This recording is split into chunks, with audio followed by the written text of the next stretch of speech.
उत्तर प्रदेश में चुनाव पूरे इस समय हम कह सकते हैं अपने चरम पर है, लोकसभा का चुनाव। और एक चेहरा है जिसे हम लगातार नोटिस कर रहे हैं और उस चेहरे की कई भी बातें देश भर में नोटिस की जा रही हैं। हमारे साथ इसमें मौजूद हैं बीएसपी के नेशनल कोऑर्डिनेटर और बहन जी के उत्तराधिकारी आकाश आनंद। आकाश आनंद से बात करने का जो सबसे बड़ा प्रयोजन है वो ये है कि इस समय ये जहाँ भी जा रहे हैं, जो बातें भी कर रहे हैं, उनके इर्द गिर्द एक नैरेटिव बिल्डअप हो रहा है कि बीएसपी से कुछ ऐसी बातें अब सामने आ रही हैं जिस पर कि विमर्श हो रहा है, जिस पर कि राजनीतिक बहस हो रही हैं। और ये कहा जा रहा है कि बीएसपी जिस तरह से एग्रेसिव है आकाश आनंद की अगुवाई में, वो एक ऐसे अध्याय का सूत्रपात है जिसने जो बीएसपी को जानने वाले हैं उनके अंदर बहुत ही कौतूहल पैदा किया है। आकाश, स्वागत है एबीपी न्यूज़ पर। और मेरा आपसे पहला सवाल यही है कि आपको जिस तरह से मैं अभी यूपी से ही आ रहा हूँ और आपके क्लिप मेरे पास रोज़ आते हैं, आप गए और आपने वहाँ पर भाषण दिया, सोशल मीडिया पे वायरल हो रहे हैं। मुझे एक बात बताइए कि ये जो एग्रेसिव स्टैंड, मैं एग्रेसिव शब्द का इस्तेमाल इसलिए कर रहा हूँ, आक्रामक जो मैं देख रहा हूँ आपकी जो शैली है, तो आपके जहन में क्या है? मतलब क्या सोच करके आप इस लोकसभा चुनाव के रण में आप कूदे हैं? जहन में पहला ख्वाब क्या है आपके? पहली बात तो जो आक्रामक या एंग्री टोन भाषण की है, वो मुद्दे जो हम रख रहे हैं सामने, वो हमारे सभी युवा साथियों से रिलेटेड हैं, वो हमारे समाज से रिलेटेड हैं। और मैंने नहीं देखा कहीं पे भी कोई और समाज के कोई और पॉलिटिकल पार्टी उस मुद्दों को उठाते हुए। हम पॉइंट्स तो बड़े उससे लिखते हैं कि सादगी से समझाने की कोशिश करेंगे, बट जब उस पर हम अध्ययन करते हैं, उसको समझाने की कोशिश करते हैं अपने भाषण में, तो वो एग्रेशन ऑटोमेटिकली आ जाता है। क्योंकि वो बुरा तो लगता ही है अपने समाज के लिए जब वो हम देखते हैं कि पेपर हमारे बच्चे लोग तैयार करके जाते हैं और उन्हें बाद में पता चलता है कि पेपर लीक हो गया, तो उनकी सारी मेहनत बेकार चली जाती है। सरकार को भी बहाना मिल जाता है कि भाई जब पेपर लीक हो गया तो हम नौकरी कहाँ से दें। अब एक तरफ पेट भरने के लिए रोटी नहीं है, दूसरी तरफ रोजगार के लिए मतलब मौके नहीं मिल रहे हैं, ऊपर से फिर ऐसी खबर आएगी कि पेपर लीक हो गया, तो गुस्सा तो किसी को भी आएगा। और आपका गुस्सा चौतरफा जा रहा है, आप किसी पार्टी को बख्श नहीं रहे हैं। आपने गुजरात मॉडल पे सवाल खड़े कर दिए, आपने पेपर लीक का सवाल खड़ा किया, आपने अखिलेश यादव को भी नहीं बख्शा है जितना मैं सुन रहा हूं, और नगीना के प्रत्याशी को भी आपने निशाने पर लिया हुआ है।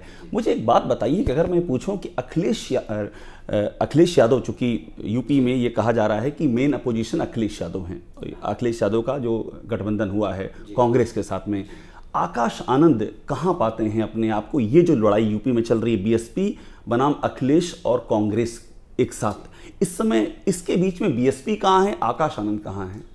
देखिए, बीएसपी मेन ऑपोजिशन पार्टी है, मेन अपोजिशन पार्टी है। रीज़न बीइंग कि अगर आप हमारे प्रत्याशियों की लिस्ट देखें, जहाँ जहाँ हमने अपने प्रत्याशी खड़े करे हैं, हम सीधा टक्कर बीजेपी से ले रहे हैं। बनस्पत अगर आप समाजवादी और कांग्रेस पार्टी के प्रत्याशी की लिस्ट देखेंगे तो उनके प्रत्याशी ऐसे आ रहे हैं जिसमें हमारा वोट कटेगा और बीजेपी को फायदा पहुंचेगा। एक मिनट यहाँ रुकना चाहूँगा, आपने एक बड़ी बात कही। आप ये कह रहे हैं कि कांग्रेस और समाजवादी पार्टी की फील्डिंग ऐसी है कि वो बीजेपी को मदद करे? हाँ जी, अब फैक्ट आपके सामने है। आप प्रत्याशियों की लिस्ट देखिए, प्रत्याशियों का बायकास्ट कास्ट कम्युनिकेशन वो देखिए, कॉम्बिनेशन देखिए, तो आपको पता चलेगा एग्जैक्टली ग्राउंड पे हो क्या रहा है। और ये मेरे शब्द नहीं है, ये ग्राउंड से रिपोर्ट आ रही है। लोग बोल रहे हैं कि ये कर क्या रहे हैं। एक्चुअली में तो बी टीम का टैग उनको मिलना चाहिए। और ये बी टीम वाली आपने बात जो कही आकाश, ये आरोप सबसे अधिक वो आप पे लगाते हैं, बीएसपी पे लगाते हैं कि वो बीजेपी की बी टीम है, लेकिन आप तो पूरे इस नैरेटिव को रिवर्स कर रहे हैं। आप कह रहे हैं कि वो लोग बी टीम हैं। बिल्कुल वही बी टीम है। देखिए, हम जो मुद्दे उठा रहे हैं, क्या कोई और उठा रहा है? वही समाजवादी पार्टी भी उत्तर प्रदेश में अपनी सरकार चला चुकी है। माननीय अखिलेश यादव जी भी मुख्यमंत्री रह चुके हैं, बट उनके पास कोई काम है गिनवाने को पिछले 5 साल में जो उन्होंने करे हों? क्या उन्होंने? वो तो आकाश को काम गिनवाते हैं, वो अपना एक्सप्रेसवे गिनवाते हैं, वो इसके अलावा जो स्टेडियम है, मेट्रो है, उनको तो जब भी बात करते हैं पूरी लिस्ट गिनाते हैं, कहते हैं योगी सरकार ने कुछ नहीं किया, मैं इतना करके गया। तो उनसे कभी पूछिए कि जिसको वो गिनवा रहे हैं कि वो उन्होंने मेट्रो का किया, स्टेडियम किया, एक्सप्रेसवे किया, ब्लूप्रिंट किसने दिया था? किसने दिया था ब्लूप्रिंट उनको? उन्होंने अपने आप से क्या किया है? उनका कंट्रीब्यूशन क्या है यूपी की डेवलपमेंट में? सिवाय गुंडा फसाद के अलावा उनके पास है क्या? सबसे ज़्यादा फेमस तो वो हमारी बहन जी की मूर्ति तोड़ने के लिए हैं। बहन जी की मूर्ति तोड़ने के और लिए। नहीं तो क्या, उनके ऊपर सवाल उठे थे तब भी। आप लोगों की रिपोर्ट थी, आप लोगों ने ही पकड़ा था उस आदमी को जो अखिलेश जी के पीछे खड़ा था, उसी ने तोड़ा था। तो ये सवाल तो उनसे पूछना आपने चाहिए। गुंडा फसाद शब्द का आपने इस्तेमाल किया अभी जब मैंने समाजवादी पार्टी की बात कही। ये जो एक शब्द का आपने इस्तेमाल किया है आकाश, ये क्या कहना साबित करना चाहते हैं? क्योंकि वो ये कहते हैं कि बीजेपी के जो बाहुबली हैं वो नाम गिनाते हैं उन सबका, वो राजा भैया का नाम गिनाते हैं, धनंजय सिंह, ये सब उनके। तो वो कहते हैं कि आप जिन पे कार्रवाई कर रही है बीजेपी सरकार, योगी सरकार, अतीक पर, मुख्तार पर, वो तो एक है, लेकिन जो इनके बाहुबली हैं उन पे कार्रवाई नहीं हो रही। और आपने एक नया कॉइन कर दिया कि समाजवादी पार्टी में गुंडा और फसाद।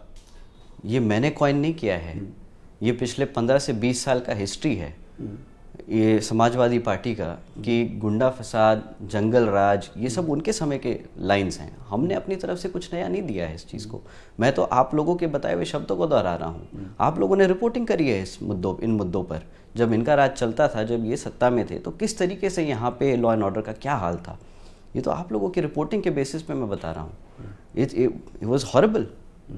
बच्चियों को आज अखिलेश यादव जी की सरकार छोड़िए, योगी जी की सरकार को देख लीजिए, उनके ही ऑर्डर निकलते हैं। शाम को 8 बजे के बाद बच्चियां प्राइवेट इंस्टीट्यूट्स में कॉलेज वो नहीं ले सकती, क्लासेस नहीं ले सकती। क्यों नहीं ले सकती? आप तो एक तरफ बहुत बड़ा वो बोलते हैं कि जी हमारी लॉ एंड ऑर्डर एकदम तंदुरुस्त और चुस्त है, तो फिर आपको ऐसे ऑर्डर पास करने की क्या ज़रूरत पड़ रही है? सवाल करना पड़ता है, सवाल करेंगे, क्यों नहीं करेंगे? डेमोक्रेसी है भाई, we have all the right to ask. पर आकाश ये बताइए, सवाल आप अखिलेश यादव से भी कर रहे हैं, सवाल आप योगी सरकार से भी कर रहे हैं, सवाल आप गुजरात मॉडल पे भी कर रहे हैं। आपके सवाल बहुआयामी हैं, उनके आयाम एक नहीं है, चारों ओर है।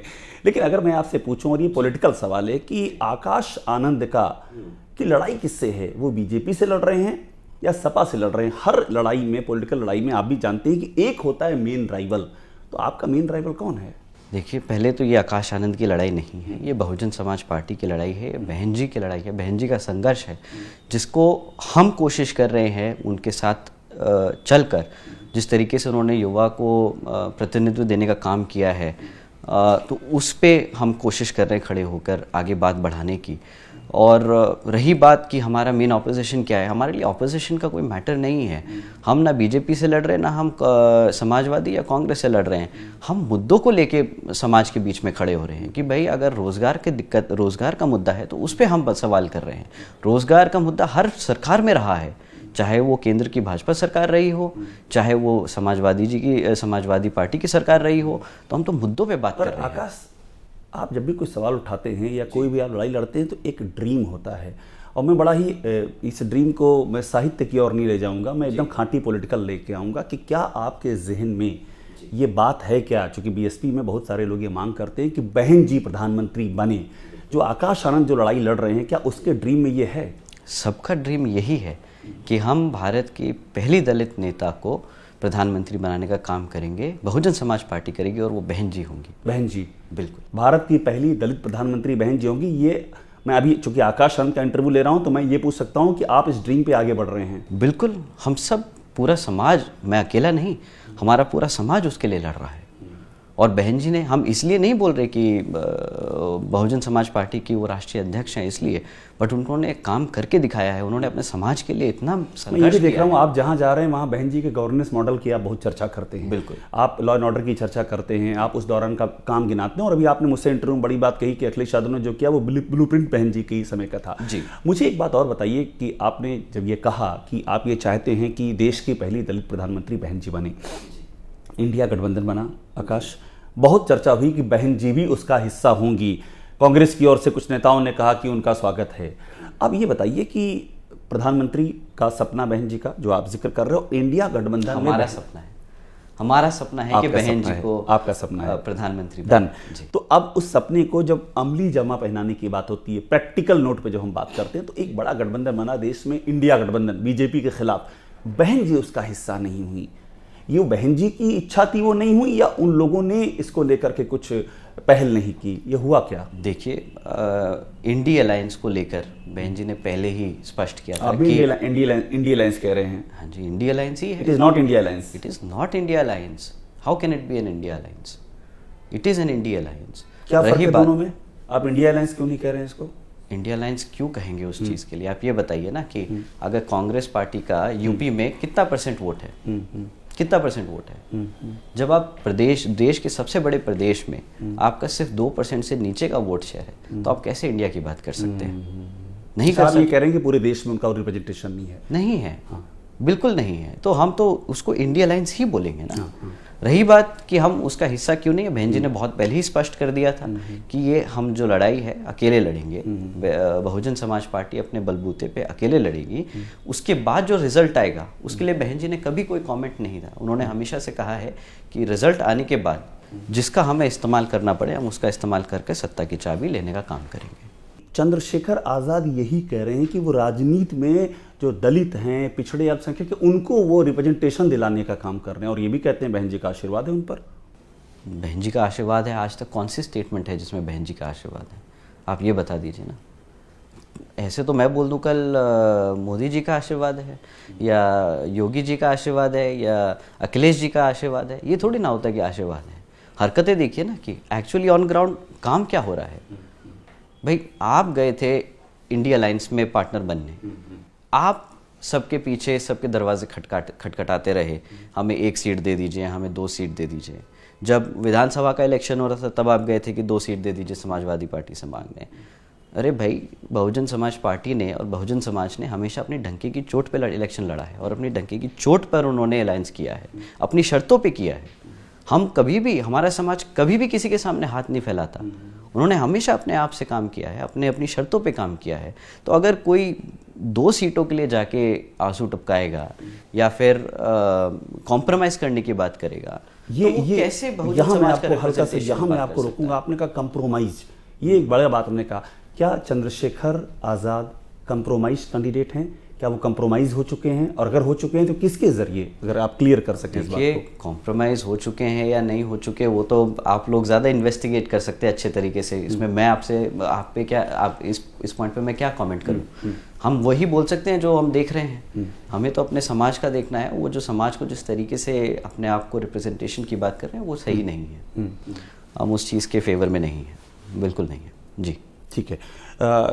2 सवाल आपसे और मेरे रह गए हैं महत्वपूर्ण, और एक उसमें से महत्वपूर्ण सवाल है कि आपने एक बड़ी बात कही जो चर्चा में बाबरी मस्जिद को लेकर के बहुत चर्चा में। आपने कहा कि बाबरी मस्जिद भी तो बने। ये स्टैंड तो यहाँ कोई मैंने नहीं देखा पॉलिटिकली कि किसी ने ये स्टैंड लिया हो। आपने ये स्टैंड लिया, ये क्या, जरा ये एक्सप्लेन कीजिएगा। हमने स्टैंड नहीं लिया, बहन जी ने ये स्टैंड लिया था। हम तो उनके स्टैंड को आगे पहुँचाने का काम कर रहे हैं।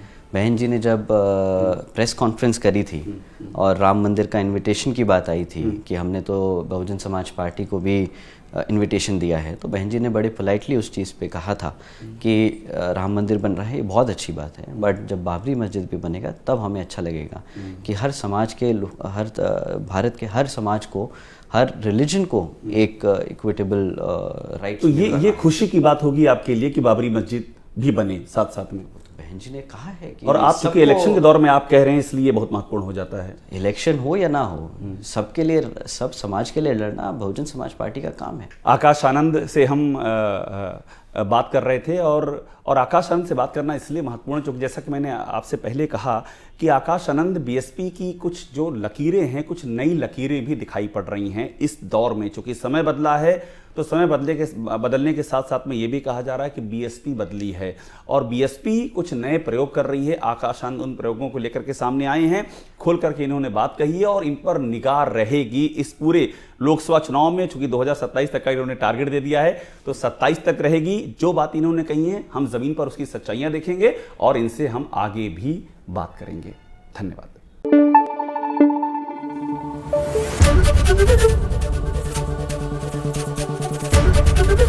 एबीपी न्यूज आपको रखे आगे।